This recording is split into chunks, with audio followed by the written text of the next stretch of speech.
Perfect इलेक्ट्रॉनिक्सचे संपूर्ण automatic auto lecture bell आणि ऑटो राष्ट्रगीत प्लेअर सिस्टीम शाळा कॉलेजसाठी अत्यंत उपयुक्त. उत्पादक perfect electronics MIDC Wai. Free डेमोसाठी संपर्क 98 222 41 255. पोलॅरिटी चुकायची नाही कधी. आता हा दुसरा ट्रान्झिस्टर आहे. ट्रान्झिस्टर जो आहे 528 नंबरचा आहे. त्याचा फ्लॅट सरफेस कुठल्या साईडला, ह्या साईडला आहे. मग त्याचे पिन जसे असतील तसे असे बसवायचे. आता हे बसवताना त्याची हाईट जी आहे, हाईटनं असं दाबायचं. जास्तही तुम्हाला जे सांगितलं ना, हे 0 स्पेस करायचं आहे टेम्पॉटमधला, तिथं 0 स्पेस करू नये. हा ट्रान्झिस्टर आहे. ट्रान्झिस्टर आपल्याला थोडं ह्याच्यापेक्षा थोडं हाईट थोडी ठेवली चालते. असं वरनं प्रेस करायचं आणि थोडं गॅप राहिला पाहिजे. ह्याच्यापेक्षा थोडं स्लाईट 1-2 मिलीमीटर जास्त असतात चालत. आणि इकडं त्याला 3 टर्न असतात. इकडचं टर्मिनल इकडं बेंड करायचं, इकडचं इकडे बेंड करायचं आणि इकडचं ट्रॅक ह्या साईडला आहे ना, तर ट्रॅकच्या साईडला बेंड करायचं. ते लक्षात. तर हे ट्रान्झिस्टरबद्दल झालं, कॅपॅसिटरबद्दल झालं, ह्याच्याबद्दल झालं. हे इम्पॉर्टंट मागायची हे सांगितलंच तुम्हाला, त्याचे त्याप्रमाणे बसवा. आणि रेजिस्टन्सचे जे आहेत कलर कोड बघून बरोबर असायचे. आणि सिल्वर आणि गोल्डचं तुम्हाला तो गोल्ड सांगितलं. सिल्वर गोल्ड खालच्या साईडला तो आडवा रेजिस्टन्स हा आहे. तर आडवा रेजिस्टन्स हा जर लावला असेल तर उजव्या साईडला गोल्ड कलर आहे. तर अशा पद्धतीने तुम्ही हे दोन्ही करा. मी फेस शिफ्ट ऑसिलेटर हे दोन्ही सांगितलेले आहे. आणि केअरफुल काही शंका असेल तर मॅडमला विचारा. माहीत नसताना पुढं प्रोसेसला जाऊ नका. ओके. तर हे नंतर सगळे कंपाऊंड बसवायचे, मॅडम दाखवायचं. कंपाऊंड बरोबर ते ओरिजिनल प्रमाण आहे का बघतील, चेक करतील. मग तुम्ही सोल्डर करायचं. सोल्डर करण्यापूर्वी तुम्हाला हे कंपाऊंड बसवले की नंतर तुम्हाला कटिंगचा असेल दिलं जाईल. आता कटिंग करताना हे लक्षात घ्या की 45 डिग्री हे केलेलं आपण. कधी कधी काय करतात हे विद्यार्थी, हे तळातूनच कट करतात. तळातून कट केलं की हा रेजिस्टन्स गळून पडेल ना खाली. तर साधारण 1 mm वर असला पाहिजे. तर 45 डिग्री काय केले आपण ते गळून पडेल. आता हे मी कसं करलं बघा. हे त्याला काय म्हणायचं, लीड कटर. लीड कटरनं हे कट करायला दाखवतो तुम्हाला. हे समजा इथे धरायचं असं कट करायचं. ह्याच्यात बघा किती अंतर आहे, 1 ते 2 mm वर असलं पाहिजे. असं कापल्यामुळे हा रेजिस्टन्स गळून पडेल खाली नाही पडेल. मग अशा पद्धतीनं हा पण रेजिस्टन्स कट करायचा. तुम्ही कंपाऊंड अटकवल्यानंतर सगळे कट करायचे. मग सोल्डर करताना ते बसवायचं. मध्ये ती शिवी अडकवते. आणि सोल्डर करताना ती गन जो असतो ना, तो शार्प जरा पुसून घ्यायचा. जर टीप जे असते त्याच्यावर जर कार्बन साठलेलं असेल तर मग पेन्सिल ते घासायचं असतं. पेन्सिलने घासून ते सोल्डर, ते आता समजा लीड इथे ठेवला, आपले हे सोल्डरिंगचा टीप इथे ठेवला आणि सोल्डर वायर दुसऱ्या हाताने सोडला तर सोल्डर व्यवस्थित. ते सोल्डरिंग टेक्निक मॅडम सांगते ते करून घ्या तुम्ही. तर अशा पद्धतीनं हे किट्स तुम्ही तयार करायचे. हे सुद्धा बसवताना आता ह्याच्यात कॅपॅसिटर जे आहेत, हा कॅपॅसिटर कसला आहे, नॉन पोलॅरिटी कॅपॅसिटर, ह्याला पोलॅरिटी नाही. तर हे उलटा सुलटा लावला चालतो, परंतु आपल्याला याचा नंबर जो आहे ना, तो नंबर दिसला पाहिजे. ह्या साईडनं नंबर दिसला पाहिजे. अशा पद्धतीनं बसायचं. इकडे नंबर दिसला पाहिजे त्या पद्धतीने बसवा. आता परत हे जे आहे 2 पिन कनेक्टर, हे उलटा सुलटा बसू शकतो. तुम्ही इकडची ही प्लेट आहे ना, प्लेट बघा, इकडे यू शेप आहे आणि इकडं स्ट्रेट प्लेट. प्लेट ही खालच्या बाजूला असली पाहिजे. तुम्ही उलटा लावला तरी मग सर्किट वर्क होणार नाही. नंतर ह्याचं जे दुसरं एक 2 पिन कनेक्टर आहे, हिचं जो छोटा नॉच आहे ना, हे मोठी प्लेट आहे आणि छोटा नॉच म्हणायचं. हे छोटं नॉच जे आहे ते उजव्या साईडला असला पाहिजे. आणि मग हे सगळे कंपाऊंड पासून सोल्डर करायचं. पण सोल्डर करण्यापूर्वी तो कंपाऊंड बरोबर बसला आहे का बघायचं, लक्षात घ्या. असं लोकेट झालं नाही पाहिजे की तुम्ही कंपाऊंड विचार नाही केला, सोल्डर केलं, मग तुमचं हे बॅड इम्प्रेशन आहे. लक्षात घ्या. तुम्ही विचार करत नाही काम करत असताना सगळं जागा. तर हे तुम्हाला हे कॅपॅसिटर 3 कॅपॅसिटर आहे आणि रेजिस्टन्स म्हणजे. तर हे कॉल्पिट्स ऑसिलेटरचं मी तुम्हाला सांगितलं. दुसरं फेस शिफ्ट ऑसिलेटरचं असंच आहे. ते शिफ्ट ऑसिलेटरचं सुद्धा तुम्हाला कांपाऊंड दिलं. आता हे PCB धरताना हातात धरताना असं धरायचं की जेणेकरून आता बघा जर डबल साईड PCB सेम आहे, तुम्ही उलटा पण धरू शकणार. तर इथं आपल्याला दिसतंय बघा कॉल्पिट्स ऑसिलेटर लिहिलं. तुम्ही जर उलटं लिहिलं तर ते असं सुलट दिसणार नाही तुम्हाला. म्हणजे PCB हातात धरताना हे असं धरायचं. आलं लक्षात? तर आता रजिस्टर तुम्हाला 3.3 के रजिस्टर आहे. आता हे 3.3 के रजिस्टर बघायचं, शोधायचं तुम्ही. ऑरेंज रेड, ऑरेंज रेड आहे. तर आता सिल्वर किंवा गोल्ड जे आहे, आता व्हर्टिकल रजिस्टर लावायचं असेल तर ते खालच्या साईडला गोल्ड सिल्वर घ्यायचं. कधी कधी हॉरिझॉन्टल रजिस्टर लावायचं असतं. मग हॉरिझॉन्टल लावायचं म्हणलं तर हे गोल्ड सिल्वर उजव्या साईडला पाहिजे, डाव्या साईडला. व्हर्टिकल असेल तर खालच्या साईडला आणि हॉरिझॉन्टल असेल तर उजव्या साईडला सिल्वर गोल्ड आला पाहिजे. आता हा रजिस्टर तुम्हाला लावायचा आहे. तर कलर कोड केअरफुली बघायचं. कुठलाही रजिस्टर घेतलं आणि लगेच अडकवला असं करू नका. नंतर ते आम्हाला फॉल्ट काढणं त्रासदायक होतं. कन्फर्म ओरिजिनल बघायचं, त्याप्रमाणेच बरोबर रजिस्टर लावून बघायचं अधिक करायचं. मग इथलाच रजिस्टर आहे तो बसवताना ते गोल्ड कलर उजव्या साईडला तर असं बसवायचं. हे बसवताना इकडचं लेग तुम्ही ओढू शकता असं, इकडचं ओढू शकता असं.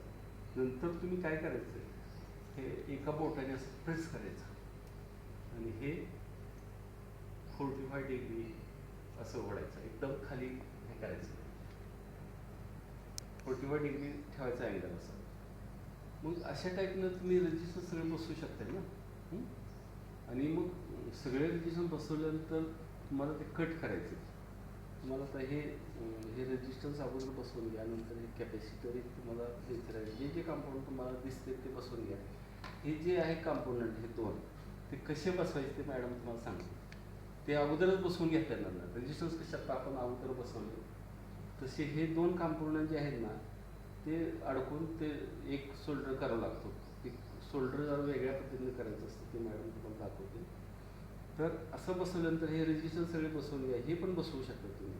टिम्पॉट, तर हा टिम्पॉट मी दाखवतो तुम्हाला.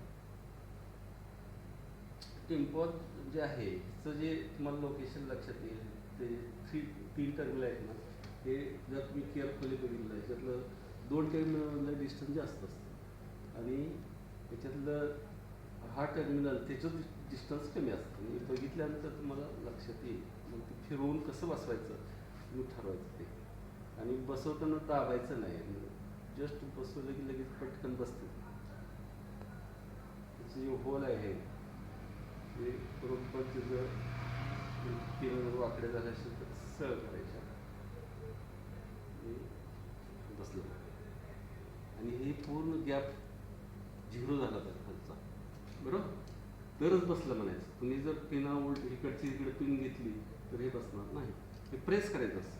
प्रेस करून हे अपोजिट डायरेक्शन 45 डिग्रीनं बेंड करायचं. एका बोटाने खालच्या साईडनं दाबायचं. मध्ये आपल्याला काय काय काम असणार आहे ते सांगते. तर इथे मी आता सुरुवातीला लॅपटॉप सुरू करून घेतला आहे. इथं क्रोमवरती जायचं. त्यानंतर आता आपल्याला सॉफ्टवेअरमधनं quotations, reminder letter, pending bill report, delivery challan किंवा पेमेंट रिपोर्ट, ॲड्रेस आहे, त्यानंतर कस्टमर लिस्ट आहे.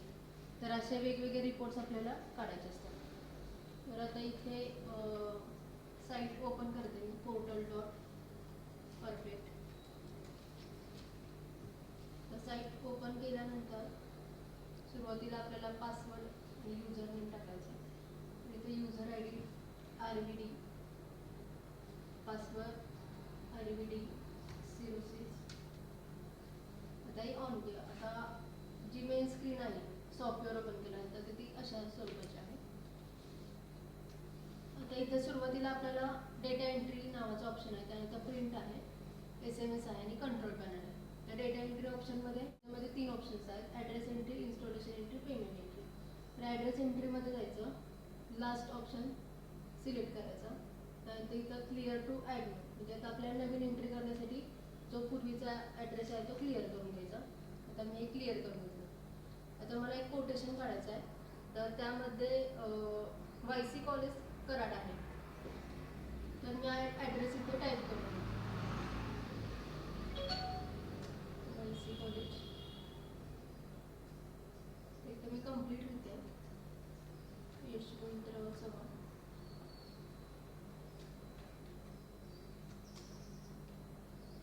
Science college. इथे मी कॉलेजचं नाव टाकलं. त्याच्या खाली इथे ॲड्रेस लिहायचा कराड. आता इथे मी कंप्लीट ॲड्रेस कॉलेजचा लिहिला. त्यानंतर सिटीच्या समोर गावाचं नाव टाकायचं. त्यानंतर डिस्ट्रिक्ट सातारा. आता इथे पिनकोड लिहायचा आहे. पिनकोड इथं दिला आहे 415-124. मोबाईल नंबरसाठी इकडे फोनच्या समोर एंट्री दिली आहे. ते आपल्याला मोबाईल नंबर टाकायचा. मी मोबाईल नंबर टाकून घेते. आता हे आपली ॲड्रेस एंट्री कंप्लीट झाली. आता ही एंट्री आपल्याला ॲड करायची. मग इथं ॲड ऑप्शन दिला आहे. इथून ओके करायचं. आता पुन्हा डेटा एंट्रीवरती जायचं. इन्स्टॉलेशन एंट्री वरती क्लिक करायचं. तर हे मी लिव्ह केलं. आता ही इन्स्टॉलेशन एंट्रीची विंडो आहे ती ओपन झाली. इथे लास्ट ऑप्शन सिलेक्ट करायचा. आता जी आपण एंट्री ॲड केली ना ती इथं डिस्प्ले झाली का चेक करायचं. आता आपल्याला हे कोटेशन काढायचे आहे. ह्याच्यात ॲड न्यू एंट्रीमध्ये आपले जे काही आयटम्स आहेत ते आपण ॲड करायचे. तर ह्यांची कोटेशनमध्ये रिक्वायरमेंट काय आहे की frequency division multiplex. Frequency division multiplex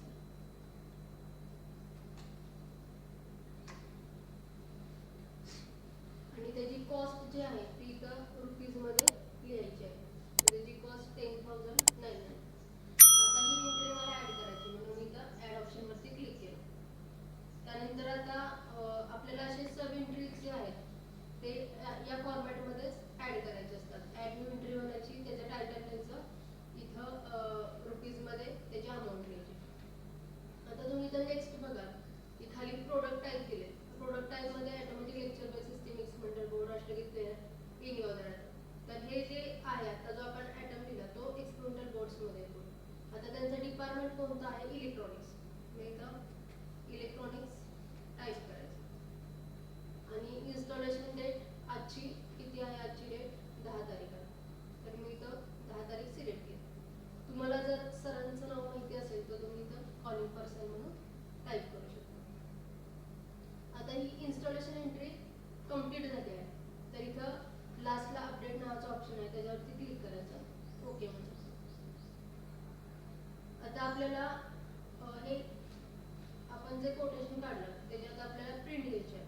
तर हे प्रिंट ऑप्शनवरती जायचं. इथं quotation report, delivery challenge report, pending bill report, free bill report आणि बिल फॉर पेमेंट असे ऑप्शन्स आहेत. तर मला कोटेशन काढायचं तर मी कोटेशन रिपोर्टवरती क्लिक केलं. प्रिंट काढण्यापूर्वी आपल्याला ऑर्डर नंबर काय आहे ते माहिती असलं पाहिजे. तर आता इथे ऑर्डर नंबर 2333 आहे. आता इथे मी ऑर्डर नंबर टाकलं. त्यानंतर आता डेट टाकते. डेट आपण आजची दिली होती 10 डिसेंबर. आणि इथे आपल्याला कोटेशन काढताना आपण परफेक्टचं सिलेक्ट केलं. आता हे सबमिट म्हणायचं.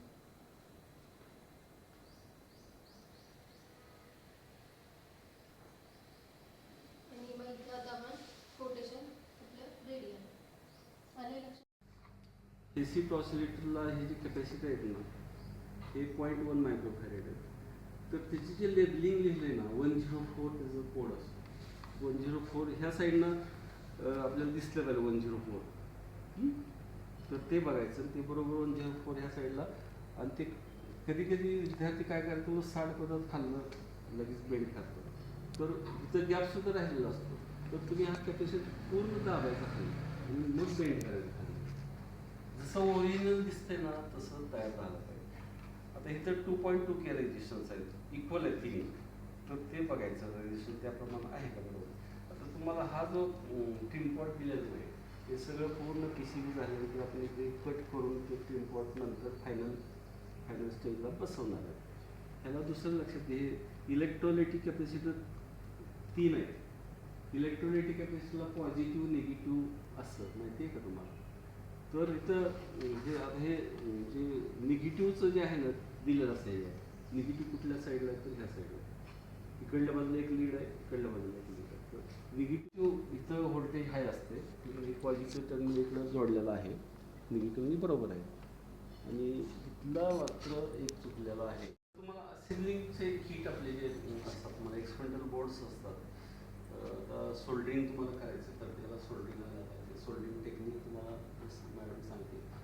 तर हे कसं थोडक्यात करायचं मी सांगतो तुम्हाला. आता हे जे बोर्ड दिले कॉल्पिट्स ऑसिलेटर ऐकलं आहे क्रिटिटर ऑसिलेटर नाही ऐकलं बरं. कॉल्पिट्स ऑसिलेटर म्हणजे ह्याचं यूज काय, आपण 12 व्होल्ट दिलं की आउटपुटला एक सायनो सिग्नल AC व्होल्टेज डेव्हलप होतं. आपण जर CRO दिला तर CROला असं सायनो मिळतं. मग त्याची फ्रिक्वेन्सी किती असते, तर ते फ्रिक्वेन्सी हे कॉईल कसे आहे, इंडक्टन्स कसं आहे त्याच्यावर अवलंबून असतं. तर तुम्हाला हे जे बोर्ड 6 बोर्ड दिलेले आहेत, तर हे तुम्हाला जसं दिसतंय तसं असेंबल करायचं. तर हा कांपाऊंड ह्याच्यातला दिलेला नाही, तर ते सोडायचं. जेवढे कांपाऊंड दिले ते करायचं. आता ह्याच्यातलं एकच कांपाऊंड एकच दिलेलं आहे, बाकी कांपाऊंड ते आता मागवलेले आहेत, ते आणखी नंतर दुसरे दिलेले आहेत. परंतु कांपाऊंड कसे बसवायचे तुम्हाला दाखवतात. समजा हा रेजिस्टन्सचा कलर कोड तुम्हाला झाला आहे का, तर कलर कोडप्रमाणे आता कलर कोड लक्षात घ्या कसं बघायचं असतं. आता जे सिल्वर किंवा गोल्ड कलर असतो ना रेजिस्टन्सला, ते उजव्या साईडला करायचं आणि डाव्या साईडला आता इथं बघा तर सिल्वर कलर दिसते, तर ते उजव्या साईडला करायचं. आणि व्हॅल्यू आपल्याला मोजायची. तर व्हॅल्यू पहिला कलर कुठला, तर ऑरेंज आहे, दुसरा पण ऑरेंज आहे आणि तिसरा रेड आहे. ही ऑरेंज रेड म्हणजे 3 म्हणजे जेव्हा 3 पहिले 2 डिजिट जायचे. ऑरेंजचा नंबर किती असतो माहिती आहे तुम्हाला का माहीत नाही? बरं, ऑरेंजचा 3 नंबर असतो. ठीक आहे, तुम्हाला जास्त बघायचं नाही. मी आता काय करायचं, कंपाऊंड बसवताना हे बघा इथं ऑरेंज रेडवाला रेजिस्टन्स आहे, इथं पण ऑरेंज रेडवाला आहे. तर हे रेजिस्टन्स आपल्याला बसवायचे. तुम्हाला PCB दिले आहेत, 6 PCB दिले आहेत.